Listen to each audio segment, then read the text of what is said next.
ದೇಶದಲ್ಲಿ ಎಲ್ಪಿಜಿ ಕೊರತೆ ಈ ಕುರಿತ ಬಿಗ್ ಅಪ್ಡೇಟ್ ಬಂದಿದೆ, ಬನ್ನಿ ನೋಡೋಣ.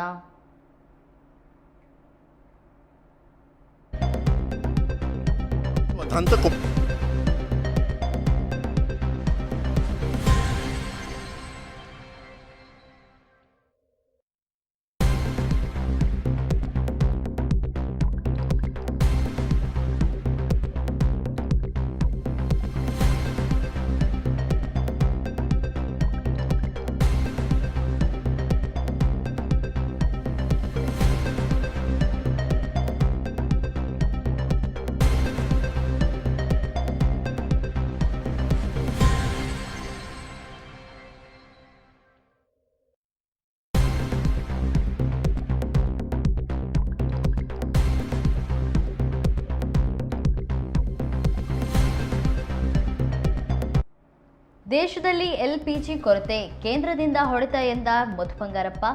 ಸದ್ಯಕ್ಕೆ ಆತಂಕ ಪಡುವ ಅವಶ್ಯಕತೆ ಇಲ್ಲ. ಸಭೆಯಲ್ಲಿ ಸಿಲಿಂಡರ್ ಬಗ್ಗೆ ಚರ್ಚೆಯನ್ನ ಮಾಡ್ತೇನೆ ಎಂದು ಶಿವಮೊಗ್ಗದ ಶಾಸಕರು ಮಧು ಬಂಗಾರಪ್ಪ ತಿಳಿಸಿದ್ದಾರೆ. ಮಧ್ಯಪ್ರಾಚ್ಯದಲ್ಲಿ ಯುದ್ಧದ ಕಾರ್ಮೋಡ ಹೆಚ್ಚಾಗಿದ್ದು ದೇಶದೆಲ್ಲೆಡೆ ಎಲ್ಪಿಜಿ ಕೊರತೆ ಎದ್ದು ಕಾಣುತ್ತಿದೆ. ಸದ್ಯ ಈ ಬಗ್ಗೆ ಶಿಕ್ಷಣ ಸಚಿವ ಹಾಗೂ ಶಿವಮೊಗ್ಗ ಜಿಲ್ಲಾ ಉಸ್ತುವಾರಿ ಸಚಿವ ಮಧು ಬಂಗಾರಪ್ಪ ಪ್ರತಿಕ್ರಿಯೆ ನೀಡಿದ್ದು, ಸದ್ಯಕ್ಕೆ ಆತಂಕ ಪಡುವ ಅವಶ್ಯಕತೆ ಇಲ್ಲ. ಒಂದು ವೇಳೆ ಹೊಡೆತ ಬಿದ್ದರೆ ಕೇಂದ್ರ ಸರ್ಕಾರದಿಂದ ಹೊಡೆತ ಬೀಳಬೇಕು. ಶಿವಮೊಗ್ಗದಲ್ಲಿ ಎಲ್ಪಿಜಿ ವಿತರಣೆ ಬಗ್ಗೆ ಡಿಸಿ ಜೊತೆ ಚರ್ಚೆ ಮಾಡ್ತೇನೆ ಎಂದು ಮಧು ಬಂಗಾರಪ್ಪ ಪ್ರತಿಕ್ರಿಯೆ ನೀಡಿದ್ದಾರೆ. ಅಂತ ಹೇಳಿದ್ದಾರೆ. ಇವಾಗ ಏನೋ ಇಂಪ್ರೂವ್ ಆಗಿದೆ, ಸರ್ಕಾರದಲ್ಲೂ ಕೂಡ ಏನೋ ಆತಂಕ ಪಡಬೇಡಿ ಅಂತ ಹೇಳಿದ್ದಾರೆ. ನಿನ್ನೆನೂ ಕೂಡ ನಾವು ಅಸೆಂಬ್ಲಿಯಲ್ಲೂ ಕೂಡ ಚರ್ಚೆ ಆಯಿತು ಮತ್ತು ಹೊರಗಡೆನೂ ಕೂಡ ಇದೆಲ್ಲ ಬೇಸಿಕ್ ನೆಸೆಸಿಟಿ ಇರೋದ್ರಿಂದ ಅವರಿಗೆಲ್ಲ ಪೂರೈಸಬೇಕು ಅಂತ ಹೇಳಿದ್ದಾರೆ. ಇದು ರಾಷ್ಟ್ರ ಮಟ್ಟದಲ್ಲಿ ಕೆಲವು ತೀರ್ಮಾನಗಳಾಗಬೇಕು. ಏನಾದ್ರು ಹೊಡೆತ ಬಿದ್ದರೆ ಅಲ್ಲಿಂದ ಆಗ್ತದೆ.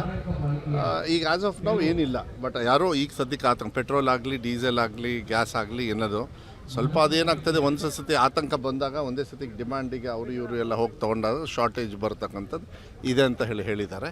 ಮೋಸ್ಟ್ಲಿ ಆಗಲ್ಲ, ಆ ರೀತಿ ನೋಡ್ತಾರೆ ಅಂಥೇಳಿ ಅಧಿಕಾರಿಗಳಿಗೂ ಕೂಡ ಸೂಚನೆಯನ್ನು ಕೊಟ್ಟಿದ್ದಾರೆ. ಹಾಂ ಇಲ್ಲ, ಏನು ಅಂತ ಏನು ಸೀರಿಯಸ್ ಈಗ ಆ್ಯಸ್ ಇಟ್ ಈಸ್ ಏನಿಲ್ಲ.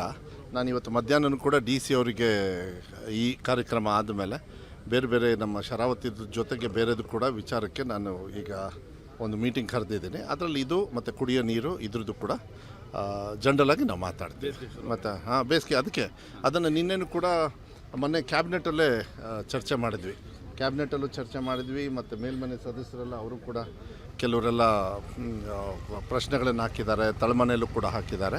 ಅದನ್ನೆಲ್ಲದು ಕೂಡ ನಾನು ಒಂದು 15-20 ಡೇಸ್ 1 ಮಂತ್ ಬ್ಯಾಕೆ ಹೇಳಿದ್ದೆ, ಬೇಸಿಗೆ ಈ ಸತಿ ಸ್ವಲ್ಪ ಸ್ಟ್ರಾಂಗ್ ಆಗಿರುತ್ತೆ, ಸ್ವಲ್ಪ ನೋಡ್ಕೊಂಡು ಮಾಡಿ ಅಂತೇಳಿ ನಾನು ಹೇಳಿದ್ದೆ. ಅದನ್ನ ಯಾರು ನಮ್ಮ ಸಿ ಅವರಿಗೆ ಮತ್ತು ಡಿ ಸಿ ಅವರಿಗೆಲ್ಲ same thing will continue. I think in the afternoon ನಾನು ಅದ್ರ ಬಗ್ಗೆ ಒಂದು ಚಿಕ್ಕದಾಗಿ ಒಂದು ಮೀಟಿಂಗ್ ಮಾಡ್ತೀನಿ. ನಾನು ನಿಮಗೆ ಹೇಳ್ತೀನಿ ಮಾಹಿತಿ, ಅಲ್ಲೂ ಕೂಡ ಕೆಲವು ಶೇರ್ ಮಾಡೋದಿದೆ, ಅದನ್ನ ಆಮೇಲೆ ಹೇಳ್ತೀನಿ.